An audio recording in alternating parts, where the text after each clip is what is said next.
اعوذ باللہ من الشیطان الرجیم بسم اللہ الرحمن الرحیم اللہم صلی علی محمد و آل محمد وعجل فرجہم واہلک عدوہم من الجن والانس من الاولین والآخرین۔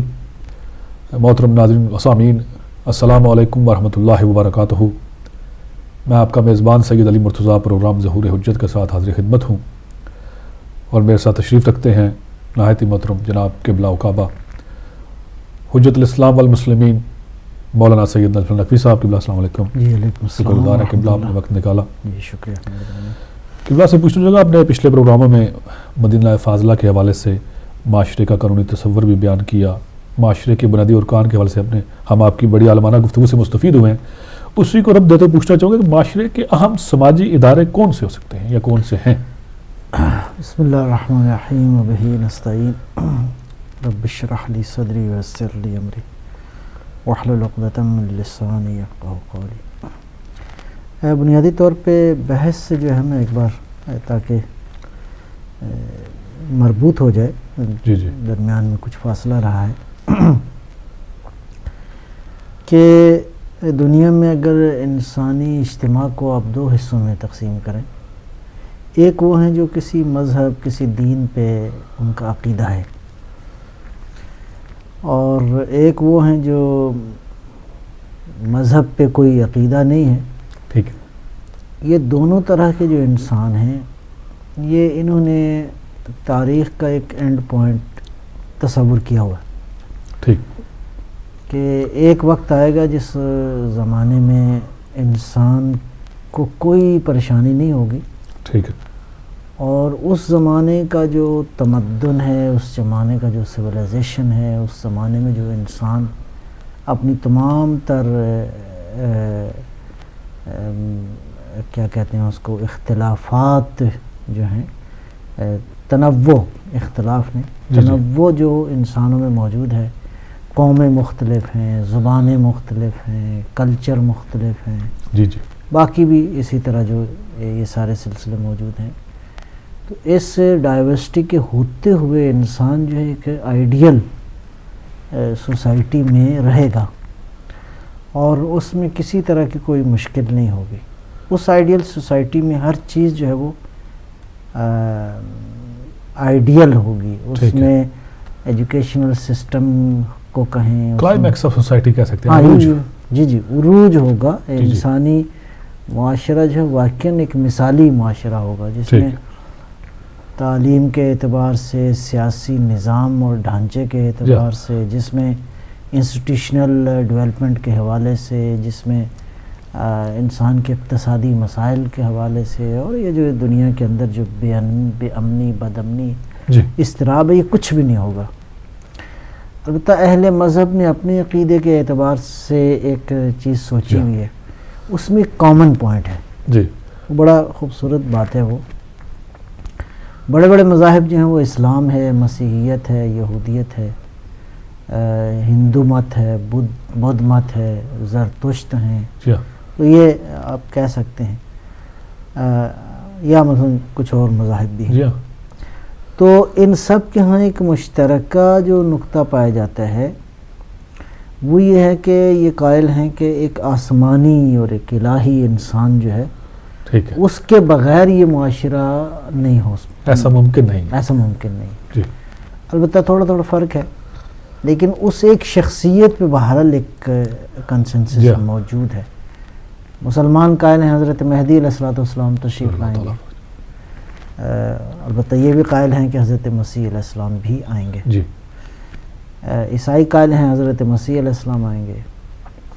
پھر یہ ہے کہ یہودی قائل ہیں مسیح آئیں گے، حضرت داؤد علیہ السلام کی اولاد سے ایک بادشاہ آئے گا، اور وہ اسی طرح جو ہے وہ ہندو بھی قائل ہیں۔ ہندو یہ کہتے ہیں کہ خدا کا ان کے ہاں جو تصور ہے، وشنوے کا اوتار جو ہے، اس کا نام ان کے عقیدے کے مطابق اس کا نام ہے کالکی، جو سفید گھوڑے پہ آئے گا اور نورانی انسان ہوگا، ہاتھ میں تلوار ہوگی، اور زمانے میں جو کالی یوگا ہے، یعنی یہ ظلمتیں جو ہیں، اس کالی یوگا کو ختم کرے گا۔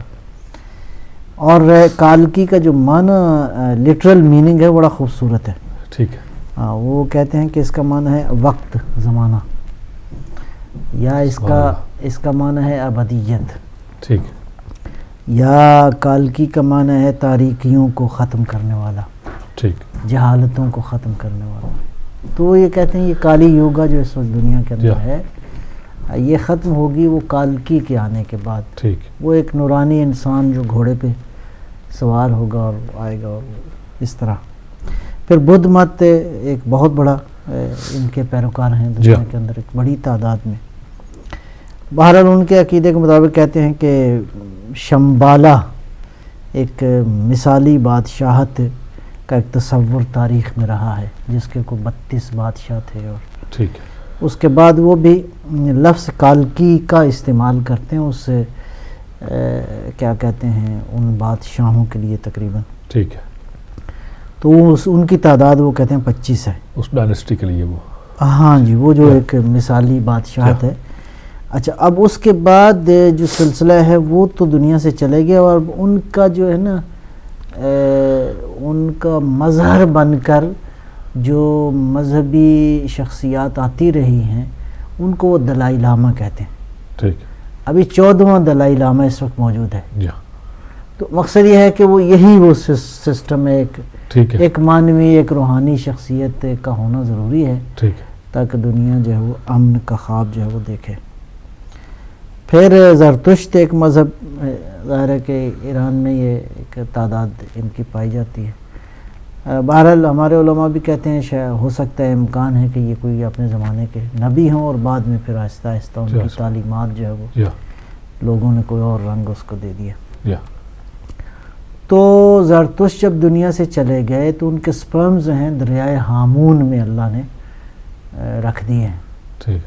تو وہ ان کا عقیدہ یہ ہے کہ آخری زمانے میں جو آخری موعود ہے وہ اس کی ولادت اس طرح ہوگی کہ ایک باکرہ لڑکی جائے گی اور پھر وہ اس کے وجود سے اللہ تعالیٰ جو ہے وہ سشیانت کو جو ہے وہ اس کے وجود سے پیدا کرے گا، اور وہ پھر آئے گا اور دنیا کے اندر اس طرح کر کے انسانوں کے اندر تبدیلی لائیں گے. سکھ مذہب بھی ہے ان کا بہرحال ایک اور طرح سے عقیدہ ہے. وہ کہتے ہیں کہ خلقت کا مسلسل سلسلہ جاری ہے اور پروردگار ہے جو ساری قدرتوں کا مالک ہے، اور وہ اسی طرح یہ سلسلہ جاری رہے گا، اور دنیا کے اندر جو ہے وہ اللہ خود ہی جو ہے وہ کرے گا ہدایت، مسائل کو حل کرے گا. تو یہ اجمالی طور پہ ایک. اچھا، اس کے مقابلے میں ظاہر ہے کہ اس وقت دنیا کے اندر دو بڑے سسٹمز موجود ہیں. ایک کیپٹلسٹ تھیوری ہے، ایک سوشلسٹ تھیوری ہے.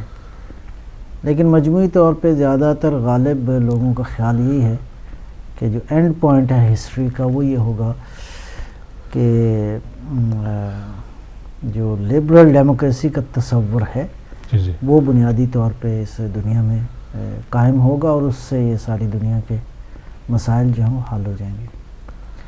لہٰذا البتہ تاریخ اسلام کو دیکھیں اور مشرق و مغرب کی تاریخ کا بحال پھر انشاءاللہ کسی وقت اس کا تفصیلی جائزہ لیں گے.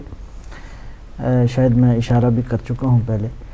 تو اس اعتبار سے یہ دو بڑے مین نظریے پائے جاتے ہیں. اب آتے ہیں چونکہ بحث ہماری مدینہ فاضلہ کے اس تصور کی طرف ہے جو کہ قرآن و سنت میں جس کی طرف اشارہ کیا گیا ہے.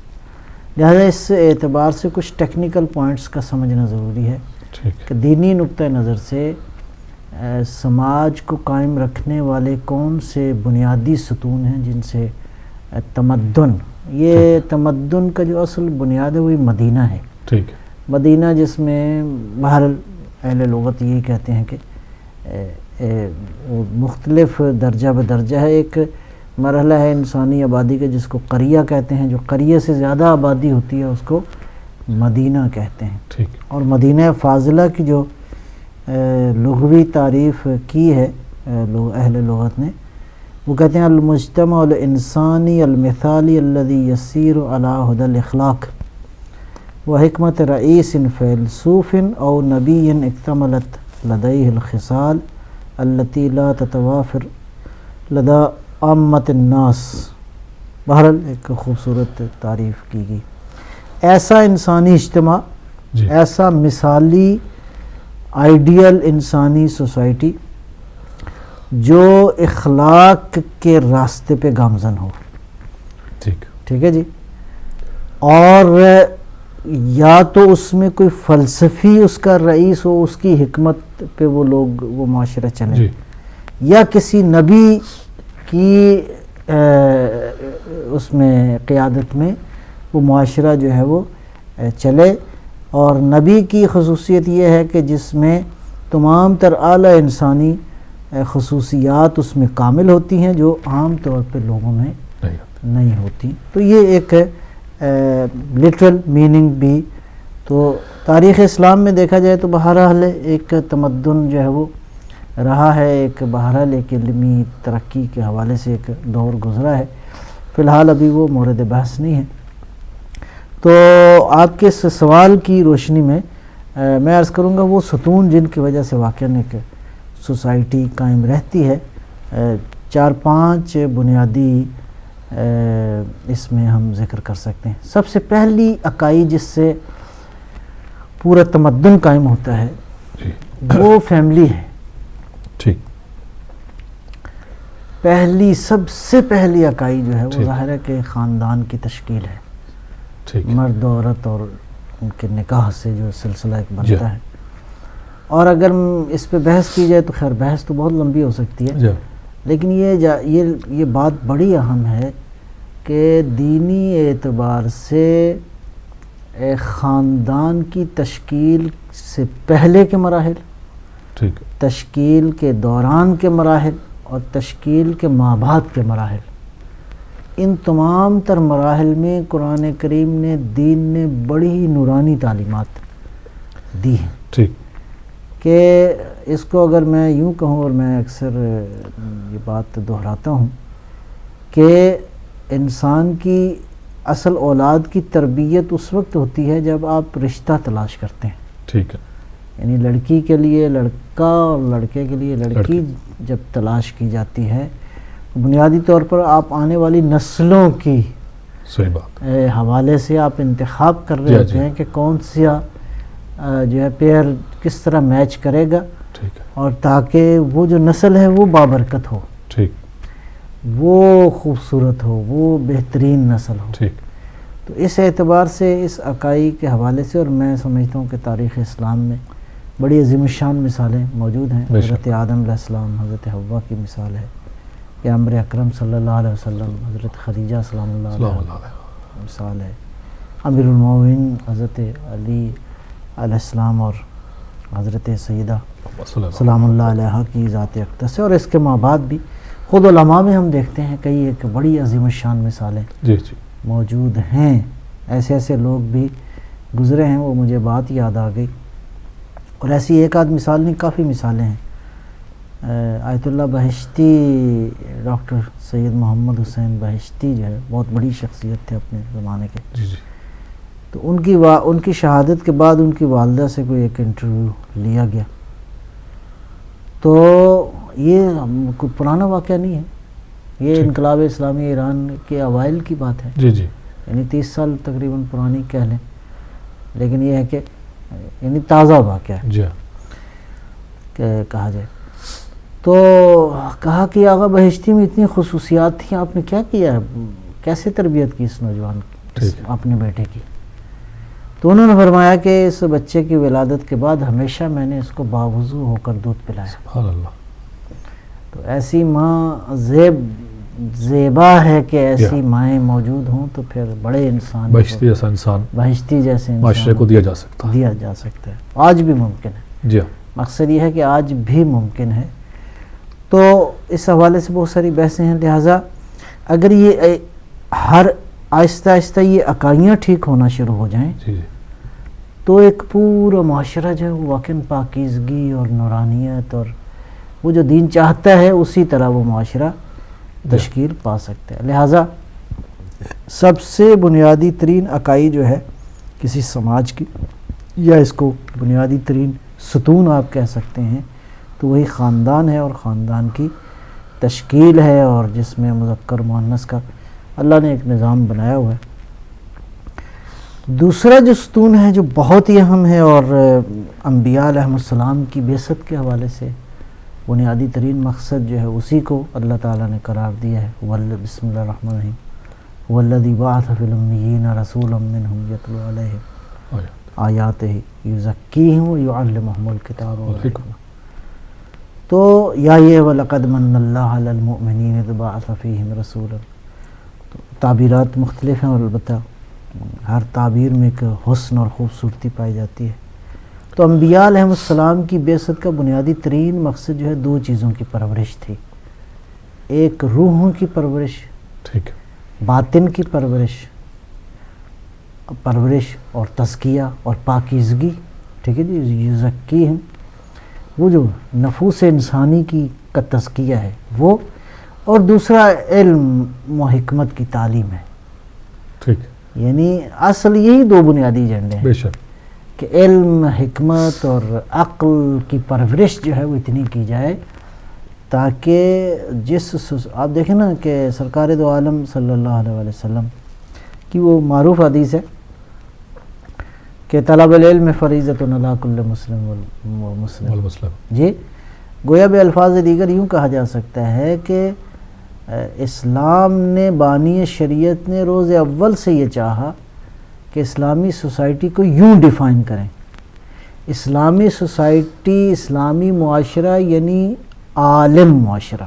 ٹھیک، اسلامی معاشرہ یعنی عقل والا معاشرہ. ٹھیک، the society which is filled with knowledge and wisdom. ٹھیک، یعنی وہ سوسائٹی، اس کو ہم اسلامی سوسائٹی کہیں گے ٹھیک، جو علم اور عقل کے اعتبار سے یعنی نشو و نما کرے، جس میں انسانی علم اور عقل جو ہے وہ ترقی کی طرف ہو. جی، حکمت کا دار و مدار. جی، یعنی اس معاشرے میں علم ہو، عقل ہو، حکمت ہو، دانائی ہو، بصیرت ہو، بینش ہو. یہ ساری چیزیں جس معاشرے میں ہوں گی وہ اسلامی معاشرہ کہلائے گا. ٹھیک، اور اس کا دوسرا رخ یہ ہے کہ جاہل معاشرہ یعنی غیر اسلامی معاشرہ. اسلامی جمہوریہ نام رکھنے سے جی کچھ نہیں ہونے. تو اسلامی معاشرے کا مطلب یعنی جب معاشرے میں نہ جاہل کی گنجائش ہے نہ جہالت کی گنجائش ہے.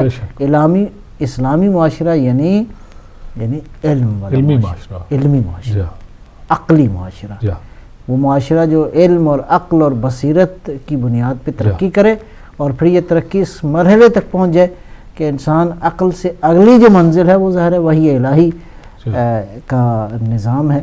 اس نظام کے ساتھ جو بالاتر ایک عقل کے کمال کا جو نام ہے وہ بعض علماء کہتے ہیں کہ وہ وحی الہی ہے. تو اس اعتبار سے ایک ایجوکیشنل سسٹم جس کو آپ کہہ سکتے ہیں، موجودہ دور میں جو سسٹم موجود ہے اس میں ظاہر ہے کہ یہ سسٹم، اس سے انکار نہیں ہے، یہ سسٹم ضرورت ہے، لیکن اس سسٹم میں اس طرح ایڈجسٹ کیا جائے ان معاملات کو کہ وہ معاشرہ جس کے اندر انسان کی بدنی ضروریات کے ساتھ ساتھ انسان کی قلبی اور جو معنوی اور جو نفسانی ضروریات ہیں، تزکیہ نفس بھی ہو. تزکیہ نفس، جی، تزکیہ نفس اور ایجوکیشنل سسٹم. تو یہ دونوں چیزیں جو ہیں وہ ضرورت ہے. اس اعتبار سے اللہ تعالیٰ نے بنیادی ترین جو انبیاء کی بعثت کے اہداف بیان فرمائے ہیں وہ یہی ہے. تو یہ دو چیزیں ہو گئی. تیسری چیز بھی بہرحال اگر اس پہ بحث کی جائے تو ایک بڑی مفصل بحث ہے، اور اگر موقع ملا تو انشاءاللہ ان موضوعات کی تفصیل میں بھی جائیں گے. تو وہ ہے اسلام اور دین کی نظر میں اکانومیکل سسٹم. ٹھیک، ایک دفعہ اکانومی ہے، ایک دفعہ اکانومیکل سسٹم کی بات کرتا ہے، اور بغیر اقتصاد کے درست کیے، یعنی اقتصادی نظام جو ہے وہ ظاہر ہے کہ معاشرے کی تمدن کی بہت ہی بنیادی اکائی ہے. اور ایسا نہیں ہے کہ دین نے اس کی طرف توجہ نہ دلائی ہو. دین نے بہت واضح انداز سے، فقر کو پسند نہیں کرتا ہرگز. اصلاً مومن کے جو اوصاف بیان کیے گئے ہیں، مومن کو ایسا نہیں ہونا چاہیے کو دنیا سے بے رغبت ہو. ہاں، دنیا میں رہے، دنیا دار نہ ہو. ایسا نہیں ہے کہ ربنا آتنا فی الدنیا حسنہ وفی الآخرۃ حسنہ، یعنی دونوں حسین ہوں اس کے لیے، یہ دنیا بھی حسین ہو، خوبصورت ہو، آخرت بھی خوبصورت ہو، یعنی یہی دعا ہے۔ اور اس دعا کا معنی یہ ہے کہ تم تگدو بھی کرو، کوشش بھی کرو، جد و جہد بھی کرو، تاکہ دنیا بھی تمہاری خوبصورت ہو اور تمہاری آخرت بھی خوبصورت ہو۔ کاد الفقر ان یکون کفرا، یعنی فقر جو ہے کفر کے نزدیک ہے، یہ چھوٹی بات نہیں ہے۔ بے الفاظ دیگر یوں کہا جائے، اگر سادہ لفظوں میں سمجھنے کی کوشش کی جائے تو مومن فقیر نہیں ہوتا، ہونا بھی نہیں چاہیے۔ ہاں، اس کا مطلب یہ نہیں ہے کہ ہر جائز اور ناجائز طریقے سے دولت اکٹھی کرے، ہاں یہ معنی نہیں ہے۔ اصلاً کام کرنا، کام کی ارزش، ٹھیک ہے، اللہ تعالیٰ نے طاقت اور توانائی دی ہے تو وسائل دیے ہیں، تو تمہیں غربت اور فقر میں رہنا اصلاً درست نہیں ہے، جائز نہیں ہے، ننگیار ہونی چاہیے۔ جی، اگر مثلا بعض حدیث میں ہے کہ جس قابل مذمت ہے وہ انسان جو کہ جس کے پاس زمین بھی ہے اور پانی بھی ہے اور وہ پھر بھی فقیر ہے۔ صحیح بات، یعنی مقصد یہ ہے کہ، اور یہ بات حکومتوں کی سطح پہ بھی ایسے ہی ہے، یعنی جن حکومتوں، جن علاقوں میں، جن خطوں کے اندر خداوند عالم نے پانی اور زمین دونوں کی نعمتیں دی ہیں، تو پھر بھی وہ معاشرے میں فقر موجود ہے، تو اس کا مطلب ہے معاملہ کہیں اور خرابی ہے، خرابی جو ہے وہ کہیں اور ہے۔ نبی اکرم صلی اللہ علیہ وسلم کی دو حدیثیں بڑا خوبصورت ہے۔ ایک حدیث میں ارشاد فرمایا اللہم بارک لنا فی الخبز، دعا کی یا اللہ ہمیں روٹی میں برکت دے، یعنی واقعی ہماری زندگی بہتر ہو۔ یا ہمیں سورہ قصص میں ایک بڑا خوبصورت، بہت ہی خوبصورت بات ہے، بہت ہی خوبصورتی سے اللہ نے توجہ دلائی ہے، وَلَا تَنْسَ نَصِيبَكَ مِنَ الدُّنْيَا، دنیا سے اپنے حصے کو بھول نہ جاؤ۔ اللہ پروردگار فرماتا ہے لا تنسى نصیبک من الدنیا، دنیا سے اپنا حصہ جو ہے، اور اس بھولنا جو ہے، یعنی تگدو کرو، جدوجہد کرو، کوشش کرو، سٹرگل کرو، تاکہ تمہاری دنیا جو ہے وہ خوبصورت دنیا ہو۔ مومن، حرکت کا نام، جی، مومن کی یہ دنیا بھی خوبصورت ہے، مومن کی آخرت بھی خوبصورت ہے۔ ایسا نہیں ہے کہ مومن جو ہے وہ اس دنیا میں بدبخت ہو اور آخرت میں، صحیح بات، ایسا نہیں ہے، نہیں ایسا نہیں ہے، دونوں کا آپس میں ربط ہے، دنیا کا آخرت سے ربط جو ہے وہ موجود ہے۔ غالباً کو کالر تو نہیں؟ تھینک یو، اللہ ریجی گا۔ مولانا صاحب جی السلام علیکم، کون کہاں سے؟ جی السلام علیکم، جی یہ لائیو کال ہے؟ جی آپ لائیو ہیں، جی آن ایئر ہیں، مولانا صاحب آپ کی بات سن رہے ہیں۔ جی مولانا صاحب، جلال العیون ہماری بک ہے، اس میں لکھا ہے کہ قرآن میں جہاں جہاں رب کا لفظ ہے اس کا مطلب امام علی ہے، تو ایک سنی نے مجھ سے پوچھا ہے کویسچن، تو اس کو کیا جواب دینا چاہیے؟ جی ٹھیک ہے، انشاءاللہ آپ کو جواب دیتے ہیں۔ تھینک یو، اللہ حافظ۔ تو ایک یہ ستون ہو گیا، خاندان پہلا ستون ہے، نظام تعلیم دوسرا ستون ہے، نظام اقتصاد تیسرا ستون ہے، اور ایک سیاسی ڈھانچہ، نظام سیاست جس کو آپ کہہ سکتے ہیں، ایک سیاسی ڈھانچہ بھی ضروری ہے۔ جی سیاسی ڈھانچے کے حوالے سے بہت ساری بحثیں ہیں، میں ایک بحث جو مجموعی طور پہ عالم اسلام میں قبول شدہ اور ثابت شدہ ہے، وہ کیا ہے کہ دیکھیں، جب ہم کہتے ہیں نا دین کی نظر میں ایک عادلانہ اور مثالی سوسائٹی قائم کریں، تو عادلانہ نظام کے لیے، عادلانہ معاشرے کے لیے عادلانہ سسٹم کا ہونا ضروری ہے۔ ٹھیک، اور جب عادلانہ سسٹم ہو تو اس سسٹم کی جو بنیاد میں لوگ کام کر رہے ہیں، وہ کیڈر، وہ قیادت، وہ لیڈرشپ، اس کو بھی عادل ہونا چاہیے۔ ٹھیک جی، لہذا بنیادی ترین جو شرط ہے لیڈرشپ کا عادل اور عالم ہونا ضروری ہے۔ عالم بالکتاب والسنہ، عامل بالکتاب والسنہ، عادل فی حیاتہ، اپنی زندگی میں عادل ہو، عالم بھی ہو اور عادل بھی ہو۔ ٹھیک ہے، عدل کی بحث پھر آگے بہت مفصل ہے، لہٰذا آپ دیکھیں کہ اس عادلانہ نظام ہی سے آپ انسانوں کے حقوق کی ضمانت فراہم کر سکتے ہیں جی جی جس عادلانہ نظام کے اندر جو لوگ اس نظام کو چلا رہے ہیں جی وہ عدل کا مظہر بنے، ٹھیک ان کی زندگی جو ہے، لہٰذا اس اعتبار سے ہمارے ہاں تو یہ بات بہت مسلم طور پہ ثابت ہے، یہاں تک کہ ایک پیش نماز جو ہے اس کے لیے بھی عدالت کی شرط ہے۔ ایک پیش نماز اپنے علاقے میں بہت تھوڑے لوگوں کا قائد ہوتا ہے، ٹھیک ہے جی، اس کے لیے عدالت شرط ہے۔ البتہ اس عدالت کا معنی کیا ہے؟ اس عدالت کا معنی یہ ہے کہ اس کی شخصیت پہ کوئی داغ نہ ہو، خدا نخواستہ کوئی جی ایسا گناہ نہ اس نے کیا ہو کہ جو لوگوں میں جس کی وجہ سے اس کی شخصیت جی ڈیمیج ہو جائے، ٹھیک تو اس کو پھر اجازت نہیں ہے کہ جی وہ کرے۔ لیکن جیسے جیسے یہ مرحلہ بڑھتا جاتا ہے، مثلا فرض کریں ایک شخص پورے شہر کا امام جمعہ ہے، ٹھیک اس کے لیے عدالت اور سخت ہے، ٹھیک پھر یہاں تک کہ یہ معاملہ جب اوپر تک چلا جاتا ہے، ایک شخص پوری امت کی راہبری اس کے ذمے ہے، جی جی تو یہاں پہ حضرت امام خمینی رضوان اللہ تعالیٰ علیہ کی ایک بات یاد آ گئی۔ مثلا ولی فقیہ کے شرائط میں سے ایک شرط انہوں نے جی کہ خصوصیات میں سے ایک خصوصیت لکھی ہے کہ ولی فقیہ یعنی جس سطح پہ وہ ہے، جی یعنی جس سطح پہ امت کی وہ راہبری کر رہا ہے، تو اگر ولی فقیہ کہیں بازار میں ملائے عام میں چلتے چلتے اپنا پاؤں تھوڑا سا ٹیڑھا رکھ دے جان بوجھ کے، تو فرمایا اس کے لیے علماء کی میٹنگ کی ضرورت نہیں ہے، خود بخود وہ شخص عدالت سے ساقط ہے۔ اللہ اکبر، یعنی اس قدر، اور پھر یہ اس سے اوپر پھر مرحلہ جب جاتا ہے وہ پھر معصوم کی ذات ہے۔ معصوم کے ہاں تو عدالت مساوی ہے عصمت کے، بے شک یعنی وہ تو ذرہ برابر بھی لغزش وہاں پہ جی قابل تصور نہیں ہے۔ لہٰذا پیغمبر اکرم صلوات اللہ وسلامہ علیہ اور آپ کے جو 12 معصوم جان نشین ہیں، ان کے ہاں عدالت اور عصمت بالکل مساوی درجے پہ ہے۔ جی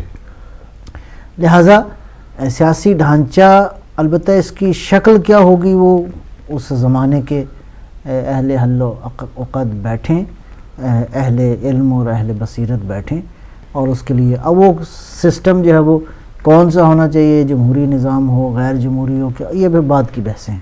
ٹھیک تو کیا ہونا چاہیے؟ ظاہر ہے کہ یہ ان لوگوں کا کام ہے جو اہل بصیرت ہیں، اہل علم ہیں، اور وہ بیٹھ کے اس کا فیصلہ کریں۔ لیکن بہرحال یہ طے ہے کہ معاشرے کے اندر ایک سیاسی حکومت کا، سیاسی نظام کا، ایک قانون کا، قانون کو بنانے والے، قانون کو نافذ کرنے والے ایک سسٹم کی ضرورت ہے۔ اور ظاہر ہے کہ حکومت جب ہم کہتے ہیں تو اس میں 3 بنیادی ترین جو اس کے حکومت کے پلرز ہیں، اس میں ایک لیجسلیشن کا حصہ ہے، ایک کیا کہتے ہیں اس کو امپلیمنٹیشن ہے ساری اس کی، قانون کو نافذ کرنے والا ایک شعبہ ہے، اور ایک قانون کی حفاظت کرنے والا جس کو آپ عدلیہ کہتے ہیں۔ تو مقننہ ہے، عدلیہ ہے اور مجریہ، یہ تینوں۔ تو اس کی شکل کیا ہوگی وہ ایک علیحدہ بحث میں عرض کر رہا ہوں۔ تو اب یہ چوتھا ستون ہے جو کہ معاشروں کے قیام کے لیے ضروری ہے۔ 5واں ستون بھی بڑا خوبصورت بات ہے، اس کو میں 2 حصوں میں بحث کروں گا۔ ایک کے لیے وہ ہے روایات کا ایک نظام۔ ٹھیک، معاشرے کے اندر بہت ساری روایات موجود ہوتی ہیں، ہر سوسائٹی کے اندر ہیں۔ ان روایات کو آپ 2 حصوں میں تقسیم کریں۔ ایک کو شہید مطہری رضوان اللہ تعالیٰ علیہ نے فرمایا، کہتے ہیں ایک حصے کو آپ آداب کہیں، ایک حصے کو آپ سنن کہیں۔ ٹھیک جی، اور دونوں کو بڑا خوبصورت انہوں نے تقسیم کیا ہے۔ تو سنن کہتے ہیں کہ دین کے 5 جو حصے ہیں احکام کے، واجب، حرام، مکروہ، مستحب اور مباح۔ جی، یہ جو واجب اور حرام ہے یہ تو اوبلیگیشن کا اس میں آ گئے، ٹھیک، یعنی ضروری ہے کہ کرو اور ضروری ہے کہ بچو، نہ کرو، ٹھیک ہے جی۔ اس کے بعد جو 3 شعبے ہیں وہ اللہ تعالیٰ نے انسانی انتخاب کا میدان رکھا ہے، انسانی چوائس کا میدان ہے۔ ٹھیک، اور چوائس کا میدان اتنا زیادہ وسیع ہے کہ جس کی حد ہی نہیں. صحیح بات. چوائس میں 3 آگے. جی یہ تینوں آگے نا, جی یعنی مکروہ بھی شامل ہو گیا, مستحب اور مباح. مستحب اور مباح بھی شامل ہو گئے. اچھا اگر آپ کمپیریزن کریں گے تو واجب اور حرام کے مقابلے میں یہ جو چوائس کا میدان ہے یہ بہت وسیع ہے. ٹھیک. واجب اور حرام کی تعداد بہت کم ہے. ٹھیک. یعنی خوبصورتی یہ ہے کہ دین نے کان پکڑ کے یہ نہیں کہا کہ ہر کام جب تک ہم نہ کہیں تم نہیں کرو گے. ٹھیک. نہیں, یہ جو چوائس کا میدان ہے یہ اصل میدان ہے کہ جس سے معاشرے کے اندر خوبصورتی, خوبی, اور لہٰذا یہ جو جتنا باب ہے یہ دین نے ان اعمال جو کہ اوبلیگیشن کے اس میں آتے ہیں زمرے میں, ان کی خوبصورتی بھی اس سنن کی وجہ سے ہے. ٹھیک. ایک بات. دوسرا فرماتے ہیں کہ آداب ہیں. آداب کا تعلق خود انسانی سوسائٹی کے اندر ہے. ٹھیک. انسان باہم رہتے رہتے بہت ساری چیزیں, بہت سارے آداب وہ اختیار کرتے ہیں. البتہ ان آداب کے اندر بھی نہج البلاغہ میں جو اشارہ ہے وہ یہ ہے, مولا امیر علیہ الصلوۃ والسلام نے فرمایا کہ ہر معاشرے میں اہل دین یا دیندار طبقے نے کچھ روایات بنائی ہوتی ہیں, تو ارشاد فرمایا کہ ان کی مخالفت نہ کرو. ٹھیک. یعنی ایسی روایات جن کو براہ راست متصادم نہ ہو, جو متصادم نہ ہوں دین سے, ان روایات کو مثلا فرض کریں احترام کے بہت سارے طریقے مختلف سوسائٹیز میں مختلف ہیں. ٹھیک. لہٰذا اس پہ اعتراض کرنے کی ضرورت نہیں ہے ہر سوسائٹی میں, الا یہ کہ کوئی ایسی بات ہو جو براہ راست دین سے متصادم ہوتی ہو, دین کی اصل روح سے متصادم ہوتی. ایک بات میں یہاں پہ اضافہ کرنا چاہوں گا, وہ کیا ہے, میں سمجھتا ہوں قابل دقت اور بہت ہی قابل غور ہے. وہ یہ ہے, دین جب ایک حکم دیتا ہے نا تو اس حکم کے گردا گرد ایک باقاعدہ ایک کلچر بھی دیتا ہے. ٹھیک. باقاعدہ ایک تمدن بھی, روایات کا ایک پورا سیٹ اپ دیتا ہے. ٹھیک. اور اس حکم کی نورانیت اس سارے وہ جو کلچر دین نے دیا ہے نا اس کے ساتھ ہے. مثلا فرمایا اقیم الصلاۃ, نماز قائم کرو. ٹھیک. اب نماز قائم کرنا ایک حکم ہے, نماز پڑھنا ایک حکم ہے. جی جی. لیکن نماز کا جو تمدن ہے یا نماز کی جو ثقافت ہے, ٹھیک, یا نماز کا جو کلچر ہے وہ کیا ہے, پورا ایک مضمون ہے. ہاں, پورا ایک مضمون کہیں یا پورا ایک سسٹم ہے, یعنی پورا ایک تمدن ہے. ٹھیک. نماز پورے ایک تمدن کی نمائندگی کر رہی ہے. وہ تمدن کیا ہے, یعنی نماز جہاں پہ ہو تو اس معاشرے میں برائی نہیں ہونی چاہیے. الصلاۃ تنہی عن الفحشاء والمنکر.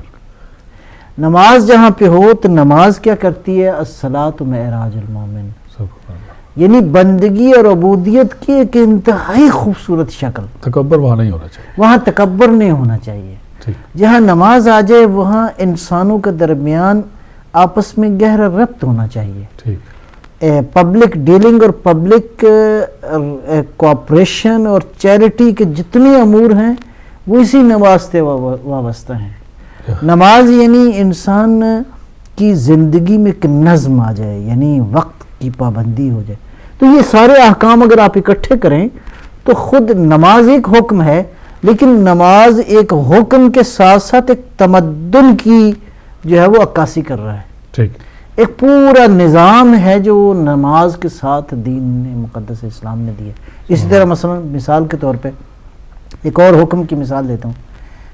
وہ حکم ہے, فرض کریں نبی اکرم نے فرمایا نکاح من سنتی فمن رغب عن سنتی فلیس منی. نکاح خالی ایجاب و قبول نہیں ہے, یعنی خالی ایجاب نہیں, ایک پورا کلچر اس کے ساتھ ڈیولپ کیا ہے دین کے احکام نے, سنن نے, کہ بیوی کے حقوق کیا ہیں, شوہر کے حقوق کیا ہیں, اولاد کے حقوق کیا ہیں, میرا مطلب ان کا تعلق والدین کے ساتھ کیسے ہے, خاندان کے اندر کیسے, یہ بہت ساری باتیں. یہ خالی انکاح تو زوج تو یعنی ایجاب و قبول نہیں ہے, بظاہر ایک لفظ نکاح ہے لیکن یہ خالی ایک حکم نہیں ہے, یعنی پورا. لہذا دین کے کسی بھی حکم کو اس کی آپ عملی شکل کو دیکھنا چاہتے. اسی طرح توضیح المسائل میں جتنے فتاویٰ لکھے ہوئے ہیں ان فتاویٰ کو بھی اسی انداز سے ضرورت ہے کہ دین کی تعلیمات وہ جو مستحبات اور مباحات، البتہ ضرورت ہے اس سلسلے میں علماء سے یقیناً رہنمائی لینی چاہیے. ایسا نہیں ہے کہ جو کتاب میں لکھا ہوا ہے وہی اس کے اوپر، ظاہر ہے کہ کتابوں میں بہت کچھ لکھا ہوا ہے. تو یہ جو ہے ایک میں عرض کیا، تو یہ تقریباً 5 بنیادی ترین ستون ہیں جو آپ کے سوال کے جواب میں بات لمبی ہو گئی. جی ماشاءاللہ. جی انشاءاللہ. قبلہ معاشرے کی تشکیل کے عوامل کیا ہیں؟ ہاں جی ہاں، اب بنیادی تو ستون وہی تھے. جی جی جی.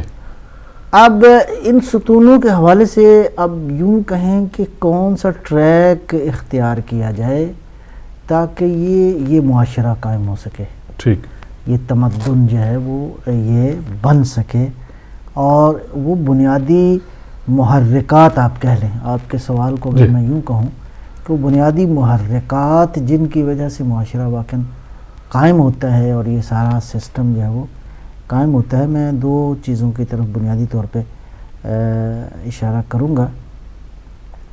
ایک ہے کہ اس کو کیا کہنا چاہیے، علماء نے بحث بھی فرمائی ہے. جی بسم اللہ. ڈراپ ہو گئی جی سے ایک ہے خود زندہ رہنا. ٹھیک. ہر ذی روح چاہتا ہے زندہ رہے، زندگی کرے. اب یہ زندگی جو ہے ظاہر ہے کہ ایک طرف تو اس کا مادی ضروریات ہیں اور اس مادی ضروریات کے حوالے سے اس کی بنیادی ترین ضروریات ہیں. زندہ رہنے کے لیے اس کو خوراک چاہیے، اس کو مسکن چاہیے، انسان کو لباس چاہیے، اور اس کے علاوہ اپنی زندگی کے سفر کو جاری رکھنے کے لیے اپنے علاوہ اس کو دیگر انسانوں کے ساتھ ایک رابطے کا بھی سلسلہ جو ہے وہ چاہیے، یا مثلا اور جو بنیادی ترین ضروریات ہیں ان ضروریات کے ساتھ وہ زندہ رہ سکتا ہے. ٹھیک ہے جی. اب اس زندہ رہنے کے حوالے سے ہم پیچھے ایک بحث کر چکے ہیں، مدنی بالطبع ہے اور مستخدم بالفطرت ہے مثلا فرض کریں.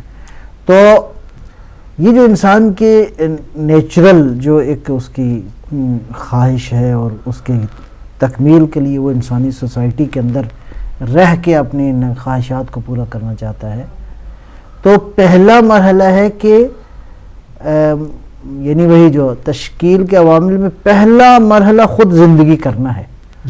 یعنی زندہ رہنا، اور زندہ رہنے کے لیے انسان جو ہے وہ تگدو کرتا ہے. تو یہ ایک بنیادی ترین عامل ہے جو جس سے معاشرہ بنتا ہے.